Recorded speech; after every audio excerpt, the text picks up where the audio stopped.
إن الحمد لله نحمده ونستعينه ونستغفره ونعوذ بالله من شرور أنفسنا وسيئات أعمالنا من يهده الله فلا مضل له ومن يضلل فلا هادي له وأشهد أن لا إله إلا الله وحده لا شريك له وأشهد أن محمدا عبده ورسوله أما بعد فإن خير الكلام كلام الله وخير الهدي هدي محمد صلى الله عليه وسلم وشر الأمور محدثاتها وكل محدثة بدعة وكل بدعة ضلالة وكل ضلالة في النار أما بعد. On continue la lecture et la traduction du tafsir de l'imam al-Sa'di appelé Taysir al-Karim al-Rahman. Aujourd'hui on entame l'explication de sourate Al-Qari'ah. Surat Al-Qari'ah qui est traduit par le fracas, dans lequel Allah Azza wa Jal dit Al-Qari'atu mal-Qari'ah wa ma adraka mal-Qari'ah yawma yakunu an-nasu kal-farashi al-mabthuth wa takunu al-jibalu kal-'ihni al-manfush فأما من ثقلت موازينه فهو في عيشة راضية وأما من خفت موازينه فأمه هاوية وما أدراك ما هي نار حامية. Il dit Azza wa Jal selon le sens. Le fracas. Qu'est-ce que le fracas? Et qui te dira ce qu'est le fracas? C'est le jour où les gens seront comme des papillons éparpillés et les montagnes comme de la laine cardée. Quant à celui dont la balance sera lourde, c'est-à-dire de bonne action, il sera dans une vie agréable. Et quant à celui dont la balance sera légère, c'est-à-dire sans bonnes actions, sa mère, c'est-à-dire sa destination, est un abîme très profond. Et qui te dira ce qu'est, et qui te dira ce que c'est un feu ardent. قال الشيخ السعدي رحمه الله تعالى تفسير سورة القارعة وهي مكية. L'explication de سورة القارعة, le fracas, qui est une sourate mécoise. القارعة من أسماء يوم القيامة سميت بذلك لأنها تقرع الناس وتزعجهم بأهوالها ولهذا عظم أمرها وفخمه عظم أمرها وفخمه بقوله القارعة ما القارعة وما أدراك ما القارعة يوم يكون الناس من شدة الفزع والهول كالفراش المبثوث أي كالجراد المنتشر الذي يموج بعضه في بعض. والفراش هي الحيوانات التي تكون في الليل يموج بعضها ببعض لا تدري أين توجه فإذا وقد لها نار تهافتت إليها لضعف إدراكها فهذه حال الناس أهل العقول. وأما الجبال الصم الصلاب فتكون كالعهن المنفوش أي كالصوف المنفوش الذي بقي ضعيفا جدا تطير به أدنى ريح. قال تعالى وترى الجبال تحسبها جامدة وهي تمر مر السحاب ثم بعد ذلك تكون هباء منثورا فتضمحل ولا يبقى منها شيء يشاهد فحينئذ تنصب الموازين وينقسم الناس إلى قسمين سعداء وأشقياء. Il dit rahimahullah en explication de sourate Al-Qari'ah, le fracas. Le fracas fait partie des noms du jour du jugement. Il a été appelé ainsi car les gens seront dans ce jour effrayés et ils seront dérangés par les tourments de ce jour. Pour cela qu'Allah Azza wa Jal a donné une immense importance à ce jour en disant le fracas. Qu'est-ce que le fracas? Et qui te dira ce qu'est le fracas? Le jour où les gens, c'est-à-dire seront pris de peur et de terreur, le jour où les gens seront comme des papillons éparpillés, c'est-à-dire comme des sauterelles éparpillées, des sauterelles qui se mélangent les unes les autres. Et al-farash, le papillon, alhamdoulilah, ce sont des insectes qui sortent la nuit, qui se mélangent les uns les autres, sans savoir où ils se dirigent. Et lorsqu'un feu est allumé, c'est alors que ces papillons se précipitent vers lui, car ils ont une distinction faible. Ceci sera la situation des gens qui sont, ceci sera la situation des gens malgré qu'ils aient été dotés de raison.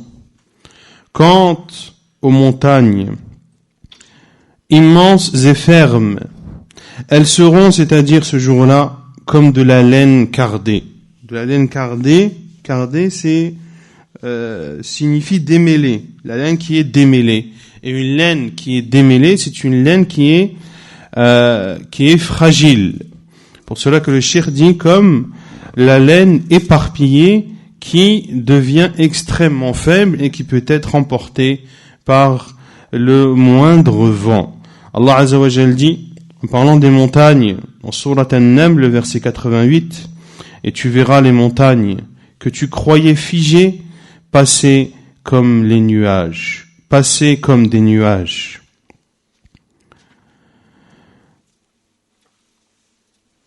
ثم بعد ذلك, et ensuite, après que les montagnes soient devenues de la laine démêlée, elles deviendront ensuite poussière éparpillée.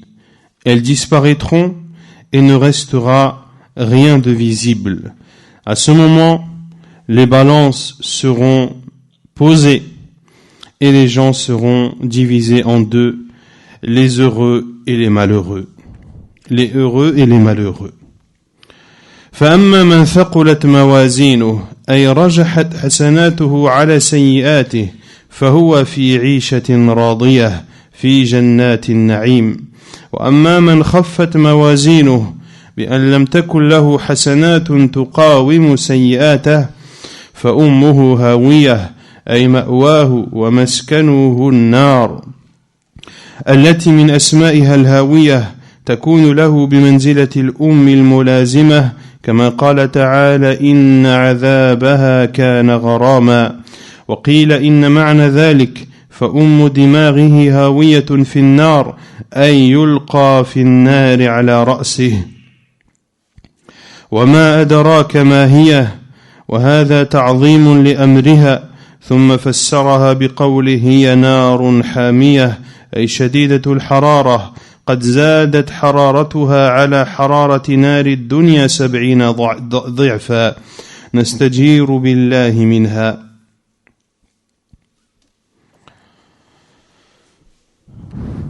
Quant à celui dont la balance sera lourde, c'est-à-dire celui dont les bonnes actions auront pris le dessus sur les mauvaises, alors il sera dans une vie agréable, dans des jardins de délices.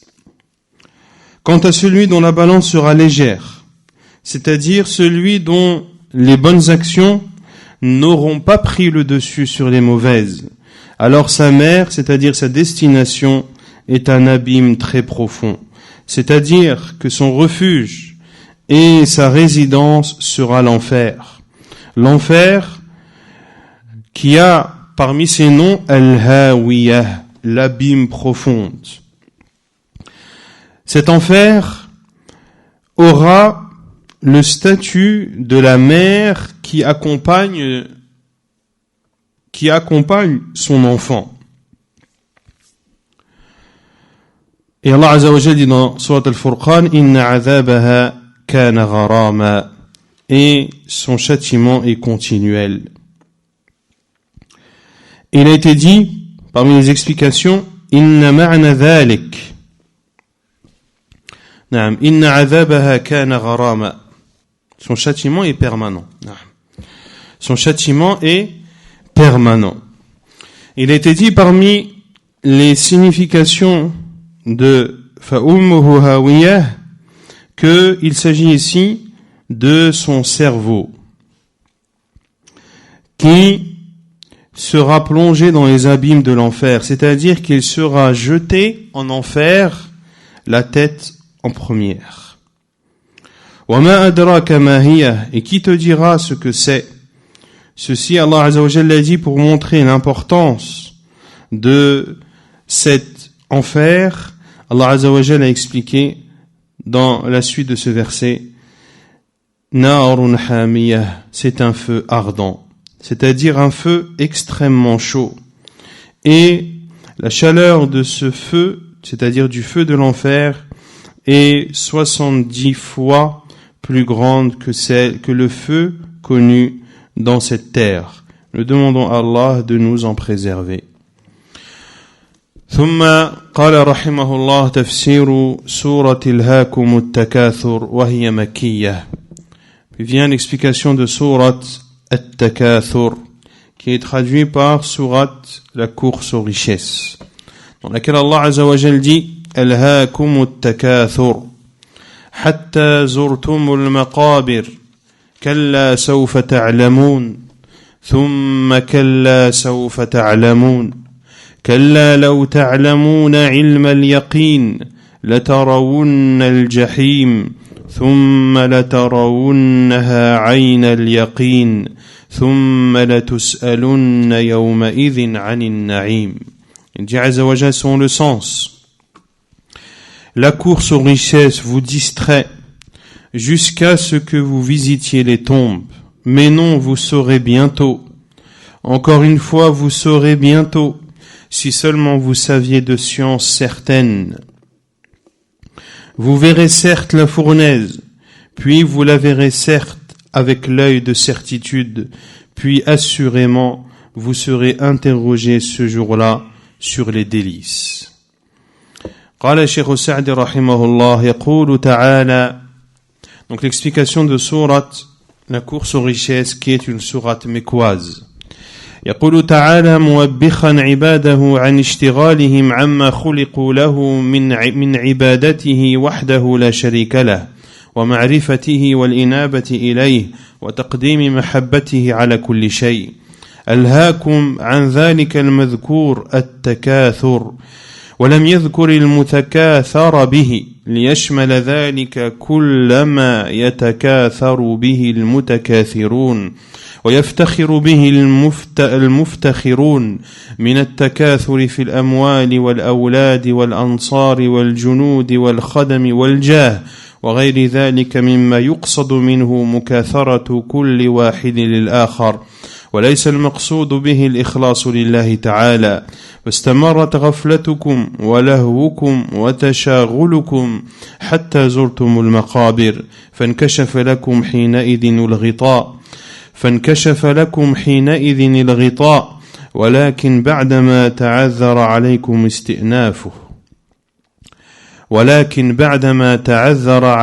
استئنافه ودل قوله حتى زرتم المقابر أن البرزخ دار مقصود منها النفوذ إلى الدار الباقية لأن الله سماهم زائرين ولم يسمهم مقيمين. Allah Azza wa Jalla dit dans cette sourate,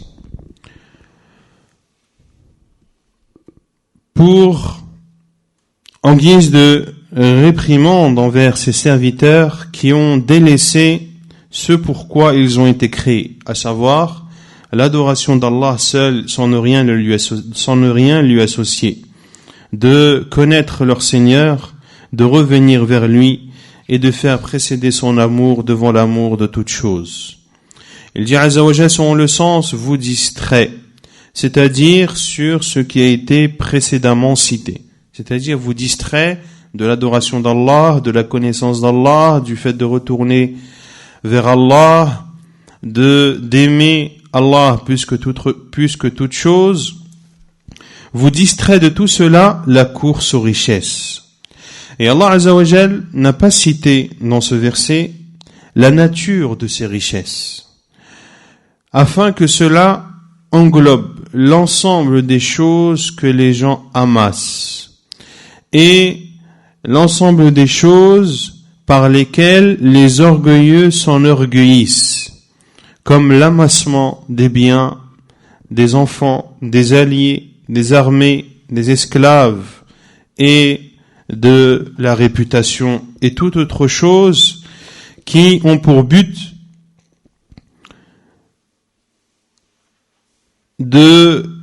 d'amasser et d'avoir en quantité. Et le but n'est en aucun cas de rechercher la face d'Allah subhanahu wa ta'ala. Ainsi, votre distraction, votre insouciance et votre préoccupation persistent jusqu'à ce que vous visitiez les tombes. C'est à ce moment que le voile sera levé, mais après cela, le retour ne sera plus possible.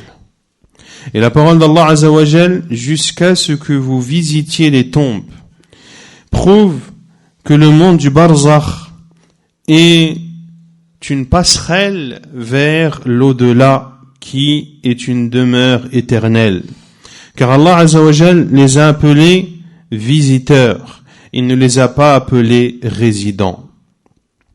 فدل ذلك على البعث والجزاء بالأعمال في دار باقية غير فانية، ولهذا توعدهم بقوله كلا سوف تعلمون ثم كلا سوف تعلمون كلا لو تعلمون علم اليقين، أي لو تعلمون ما أمامكم علما يصل إلى القلوب لما ألهاكم التكاثر ولبادرتم إلى الأعمال الصالحة، ولكن عدم العلم الحقيقي صيركم إلى ما ترون لترون الجحيم أي لتردن القيامة فلترون الجحيم التي أعدها الله للكافرين ثم لترونها عين اليقين أي رؤية بصرية كما قال تعالى ورأى المجرمون النار فظنوا أنهم مواقعوها ولم يجدوا عنها مصرفا ثم لتسألن يومئذ عن النعيم الذي تنعمتم به في دار الدنيا هل قمتم بشكره وأديتم حق الله فيه ولم تستعينوا به على معاصيه فينعمكم نعيما أعلى منه وأفضل أم اغتررتم به ولم تقوموا بشكره بل ربما استعنتم به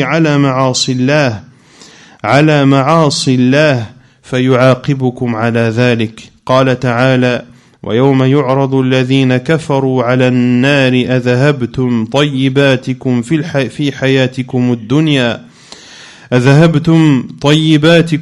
حياتكم الدنيا واستمتعتم بها فاليوم تجزون عذاب الهون. Cela prouve donc que le monde du barzakh est un monde passager. Cela prouve également que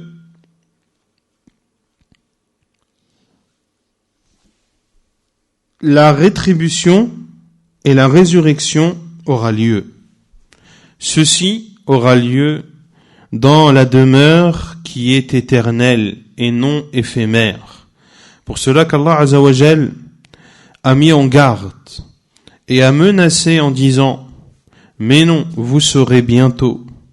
Encore une fois, vous saurez bientôt si seulement vous saviez la science certaine. » C'est-à-dire, si vous saviez ce qui vous attend, si vous le saviez d'une science qui atteint les cœurs, eh bien, vous ne seriez pas distrait par la course aux richesses. Et vous seriez empressé vers d'accomplir les actes vertueux. Mais, à défaut d'avoir une science certaine et véridique, cela vous a amené à ce que vous voyez. Vous verrez certes la fournaise, c'est-à-dire que le jour du jugement, vous verrez la fournaise qu'Allah a préparée aux mécréants. Puis vous la verrez certes avec l'œil de certitude, c'est-à-dire vous la verrez de vos propres yeux. Comme l'a dit Allah Azza wa Jal dans Surat Al-Kahf, le verset 53, « Et les criminels verront le feu. Ils seront alors convaincus qu'ils y tomberont et n'en trouveront pas d'échappatoire. » Puis il dit Azza wa Jal selon le sens, « Puis vous serez interrogés ce jour-là sur les délices. » C'est-à-dire les délices et les bienfaits dont vous avez joui dans cette vie d'ici-bas. Avez-vous été reconnaissant vis-à-vis de ces bienfaits? Et avez-vous donné le droit d'Allah sur ces bienfaits? À moins que vous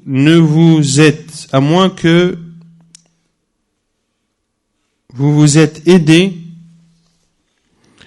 de ses bienfaits pour lui désobéir.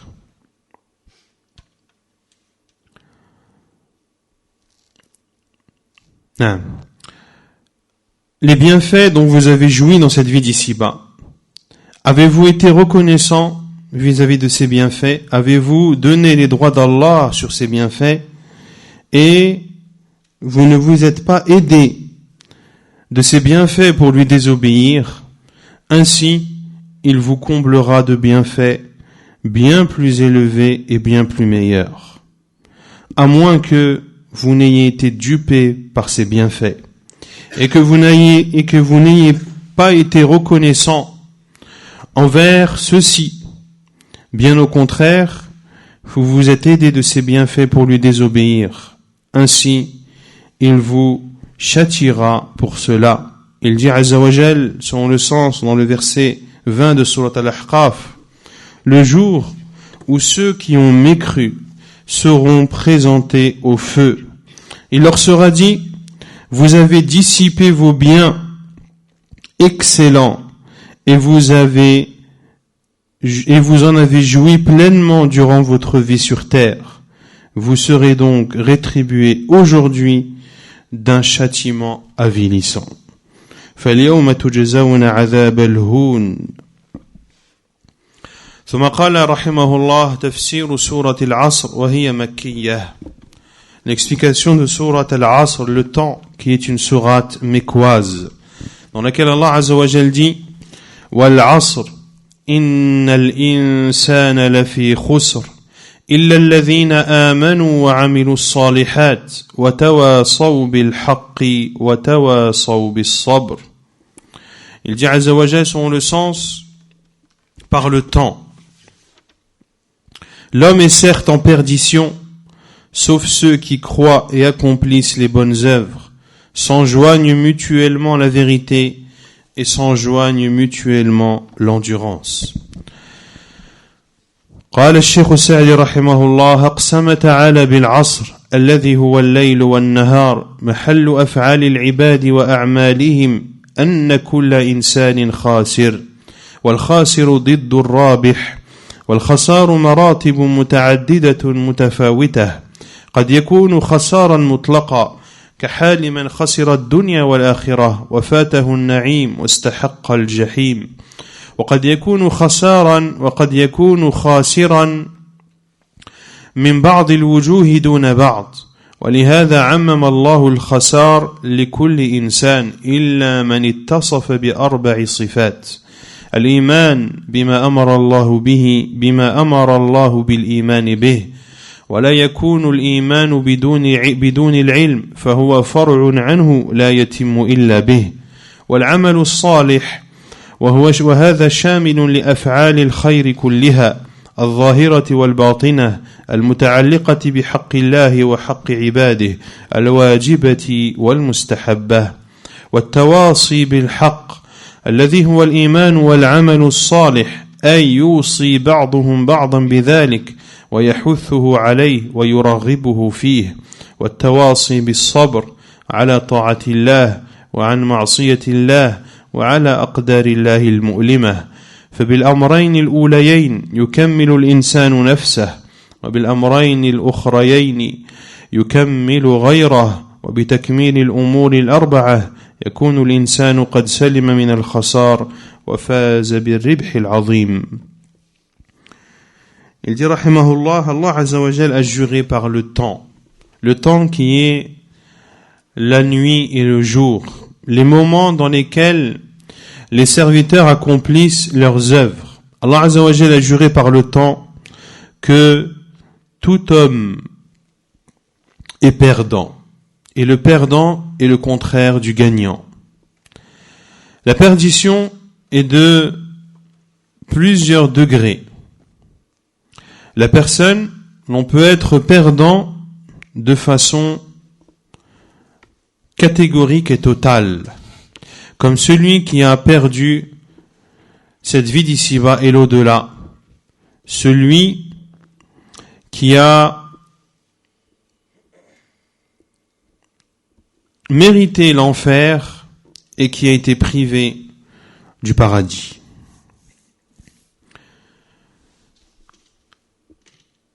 On peut être également perdant dans certains domaines et ne pas l'être dans d'autres.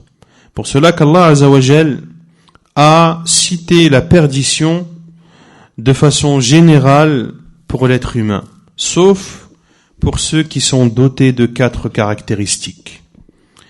La foi en ce qu'Allah Azza wa Jal a ordonné de croire, et la foi ne peut exister sans science. Car la science, فَهُوَ فَرْعٌ عَنْهُ لَا يَتِمُّ إِلَّا بِهِ. La foi est donc une conséquence de la science, et cette foi ne peut être complétée que par la science. وَالْعَمَلِ الصَّالِحِ, et les œuvres pieuses.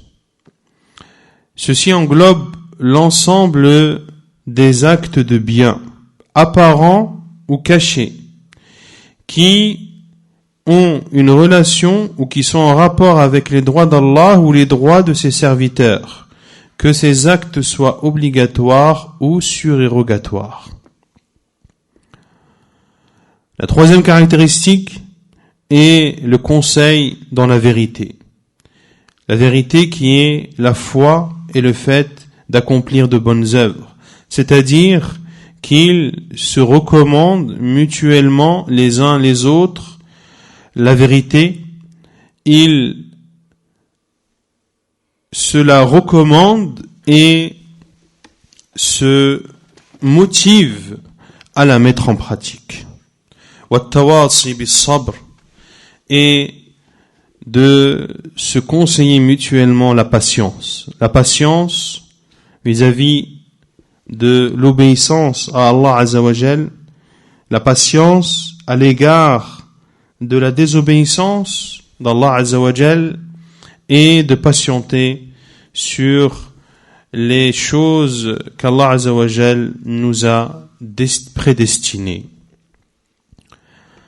Par les 2 caractéristiques, l'être humain complète sa personne, par la foi et les actes de pieux. Et par les 2 dernières caractéristiques, l'être humain complète autrui en conseillant la vérité et en conseillant la patience.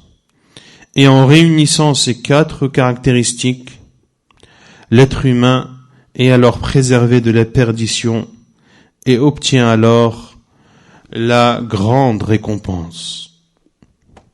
ثم قال رحمه الله تفسير سورة الهمزة وهي مكية. L'explication de sourate Al-Humazah, les calomniateurs, qui est une sourate mécoise, dans laquelle Allah Azza wa Jal dit وَيْلٌ لِكُلِّ هُمَزَةٍ لُمَزَةٍ الَّذِي جَمَعَ مَالًا وَعَدَّدَهُ يَحْسَبُ أَنَّ مَالَهُ أَخْلَدَهُ كَلَّا لَيُنبَذَنَّ فِي الْحُطَمَةِ وَمَا أَدْرَاكَ مَا الْحُطَمَةُ نار الله الموقدة التي تطلع على الأفئدة إنها عليهم مؤصدة في عمد ممددة. Il dit Azza wa Jal selon le sens Malheur à tout calomniateur, diffamateur, qui amasse une fortune et la compte, pensant que sa fortune l'immortalisera. Mais non, il sera certes jeté dans la hutamah. Et qui te dira ce qu'est la hutamah? C'est le feu attisé d'Allah, qui monte jusqu'au cœur. Il se refermera sur eux en colonne de flammes étendues. قال الشيخ السعدي رحمه الله: ويل أي وعيد ووبال وشدة عذاب لكل همزة لمزة الذي يهمز الناس بفعله ويلمزهم بقوله. فالهماز الذي يعيب الناس ويطعن عليهم بالإشارة والفعل، واللماز الذي يعيبهم بقوله. ومن صفة هذا الهماز اللماز أنه لا هم له سوى جمع المال وتعديده والغبطة به، وليس له رغبة في إنفاقه في طرق الخيرات وصلة الأرحام ونحو ذلك، يحسب بجهله أن ماله أخلده في الدنيا، فلذلك كان كده وسعيه كله في تنمية ماله الذي يظن أنه ينمي عمره، ولم يدري أن البخل يقصف الأعمار ويخرب الديار، وأن البر يزيد في العمر. كلا لينبذن أي ليطرحن في الحطمة، وما أدراك ما الحطمة، تعظيم لها وتهويل لشأنها. ثم فسرها بقوله: نار الله الموقدة التي وقودها الناس والحجارة، التي من شدتها تطلع على الأفئدة، أي تنفذ من الأجسام إلى القلوب. ومع هذه الحرارة البليغة هم محبوسون فيها، قد أيسوا من الخروج منها، ولهذا قال: إنها عليهم مؤصدة، أي مغلقة في عمد من خلف الأبواب ممددة لئلا يخرجوا منها، كلما أرادوا أن يخرجوا منها أعيدوا فيها. نعوذ بالله من ذلك ونسأله العفو والعافية. Il dit rahimahullah, l'explication de Surat al-Humazah, les calomniateurs, qui est une sourate mécoise. Allah Azza wa Jalla dit selon le sens malheur, wailun, c'est-à-dire une menace d'un châtiment douloureux pour tout calomniateur, diffamateur, celui qui porte atteinte aux gens par ses actes et par ses paroles. Al-Hammaz, c'est celui qui parle en mal et qui porte atteinte aux gens par des signes et des actes. Et Al-Lammaz, c'est celui qui leur porte atteinte par sa parole. Et parmi les caractéristiques de ce calomniateur, diffamateur, c'est qu'il n'a d'autre souhait que de ramasser et d'amasser et de compter ses biens et d'être jaloux envers ses biens. Il n'a donc aucune volonté de dépenser ses biens dans les voies du bien et dans le fait de nouer les liens de parenté ou autres bonnes actions similaires. Il pense, par son ignorance, que sa fortune l'immortalisera dans cette vie d'ici-bas. C'est pour cela qu'il produit tous les efforts pour augmenter ses biens, en pensant que ces biens augmenteront la durée de sa vie.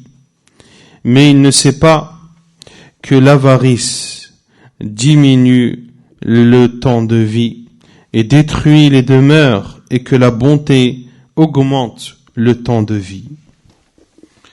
Mais non, il sera certes jeté. Il sera jeté dans Al-Hutamah. Et qui te dira ce qu'est Al-Hutamah? Allah Azza wa Jalla a dit cela pour montrer l'importance et la gravité de cette chose. Puis il l'explique subhanahu wa ta'ala en disant Narullahil muqadah, le feu attisé d'Allah. Un feu qui est attisé et qui est chauffé par les humains et les pierres, dont les combustibles sont les humains et les pierres. Un feu qui, par sa force et sa grandeur, monte jusqu'au cœur, c'est-à-dire brûle les corps jusqu'à arriver au cœur. Et malgré cette immense chaleur, ces personnes seront emprisonnées en enfer.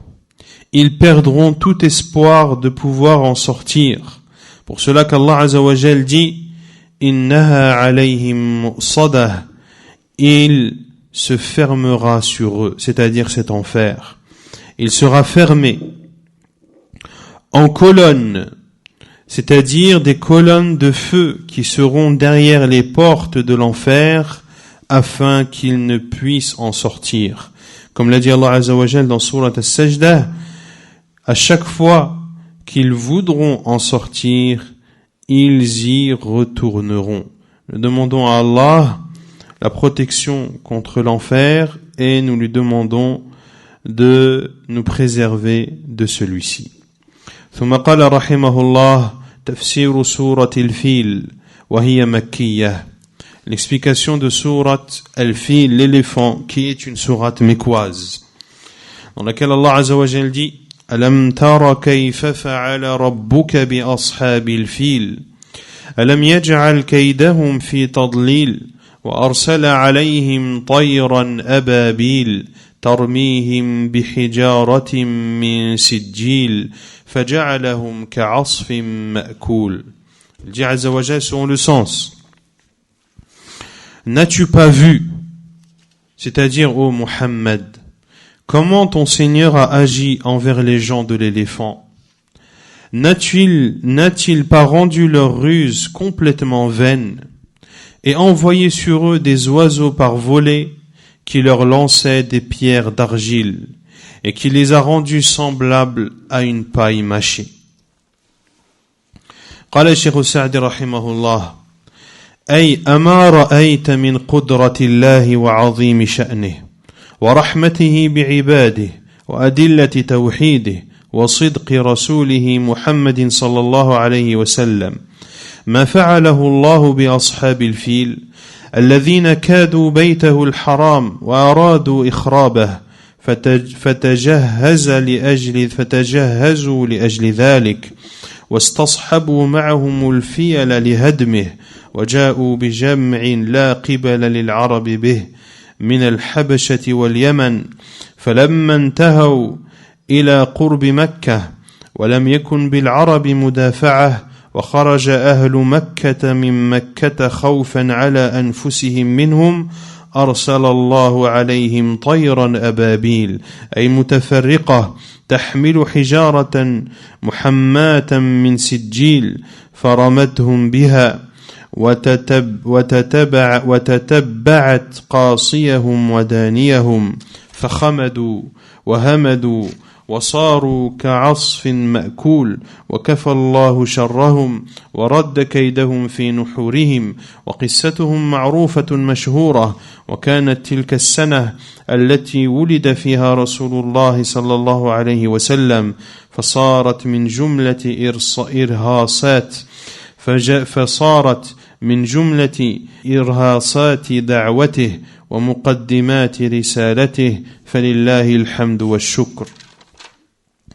Il dit rahimahullah en expliquant Surat Al-Fil, Surat l'éléphant, n'as-tu pas vu, c'est-à-dire n'as-tu pas vu la force d'Allah, sa miséricorde envers ses serviteurs, l'épreuve de son unicité, de la véracité de son prophète Muhammad sallallahu alayhi wa sallam? N'as-tu pas vu ce que Allah a fait aux gens de l'éléphant, qui ont mis en place un stratagème contre la maison sacrée dont ils ont voulu la destruction. Ils se sont préparés pour cela et ont été accompagnés d'éléphants pour la détruire. Ils sont venus avec une armée contre laquelle les Arabes n'auraient rien pu faire. Une armée composée d'hommes venant d'Abyssinie et du Yémen. Et lorsqu'ils se sont approchés de la Mecque, et que les Arabes n'avaient aucun moyen de défense, et que les gens de la Mecque aient quitté la Mecque ayant peur pour leur personne, Allah a alors envoyé des oiseaux par volée, c'est-à-dire des oiseaux dispersés, qui avaient et portaient des pierres brûlantes d'argile. Ils les ont lancées sur cette armée. Et ils ont suivi le proche comme l'éloigné, c'est-à-dire ceux de cette armée qui étaient proches de la Mecque ou ceux qui se sont enfuis en voyant ces oiseaux. Eh bien, les pierres ont tué les proches comme les éloignés. Ils ont alors été exterminés et sont devenus comme de la paille mâchée. Allah Azza wa Jal a épargné leur mal et a fait en sorte que leur stratagème se retourne contre eux. Et cette histoire est connue et populaire. Et elle a eu lieu dans l'année dans laquelle est né le prophète sallallahu alayhi wa sallam. Elle fut alors une preuve de sa prophétie et un signe annonciateur de son message, qu'Allah en soit loué. ثم قال رحمه الله تفسير سورة لإيلاف قريش وهي مكية. L'explication de sourate Quraysh, qui est une sourate mécoise, dans laquelle Allah Azza wa Jal dit لإيلاف قريش إيلافهم رحلة الشتاء والصيف فليعبدوا رب هذا البيت الذي أطعمهم من جوع وآمنهم من خوف. Il dit Azza wa Jal selon le sens.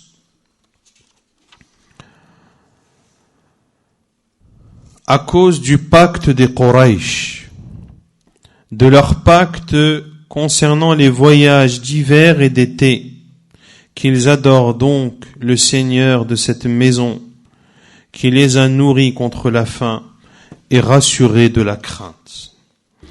Il dit rahimahullah, قال كثير من المفسرين إن الجار والمجرور متعلق بالسورة التي قبلها، أي فعلنا ما فعلنا بأصحاب الفيل لأجل قريش وأمنهم واستقامة مصالحهم وانتظام رحلتهم في الشتاء لليمن والصيف للشام لأجل التجارة والمكاسب، فأهلك الله من أرادهم بسوء وعظم أمر الحرم وأهله في قلوب العرب حتى احترموهم ولم يعترضوا لهم في أي سفر أرادوا، ولهذا أمرهم الله بالشكر فقال فليعبدوا رب هذا البيت، أي ليوحدوه ويخلصوا له العبادة الذي أطعمهم من جوع وآمنهم من خوف، فرغدوا الرزق والأمن من المخاوف من أكبر النعم الدنيوية الموجبة لشكر الله تعالى، فلك اللهم الحمد والشكر على نعمك الظاهرة والباطنة، وخص الله بالربوبية البيت لفضله وشرفه وإلا فهو رب كل شيء. Il dit rahimahullah, beaucoup d'exégèses et beaucoup d'exégètes de mufassirin ont dit que cette sourate avait une relation avec celle qui la précède. Ainsi, sourate Quraysh a une relation avec sourate Al-Fil. C'est-à-dire que nous avons fait ce que nous avons fait à l'égard des gens de l'éléphant pour Quraysh et leur sécurité et dans leur intérêt, afin que ne soit pas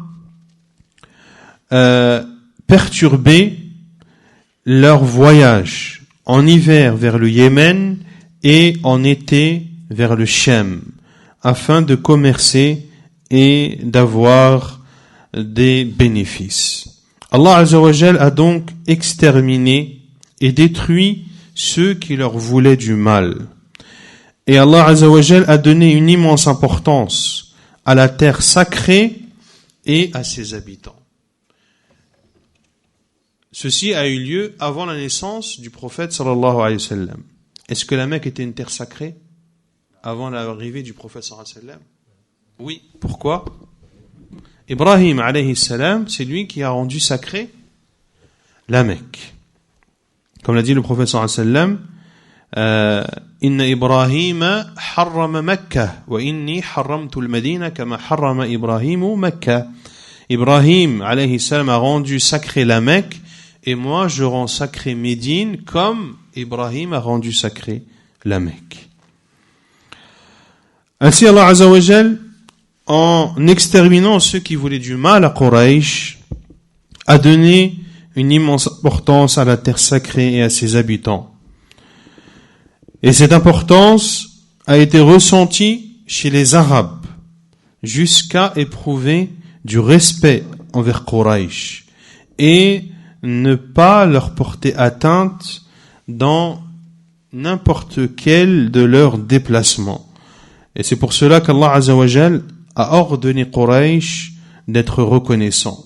Lorsqu'il a dit فَلْيَعْبُدُوا رَبَّ هَذَا الْبَيْتِ, qu'ils adorent le Seigneur de cette maison. C'est-à-dire qu'ils l'adorent seul et qu'ils vouent leurs adorations à lui exclusivement, subhanahu wa ta'ala. الَّذِي أَطْعَمَهُم مِّن جُوعٍ وَآمَنَهُم مِّن خَوْفٍ, qui les a nourris contre la faim et rassurés de la crainte.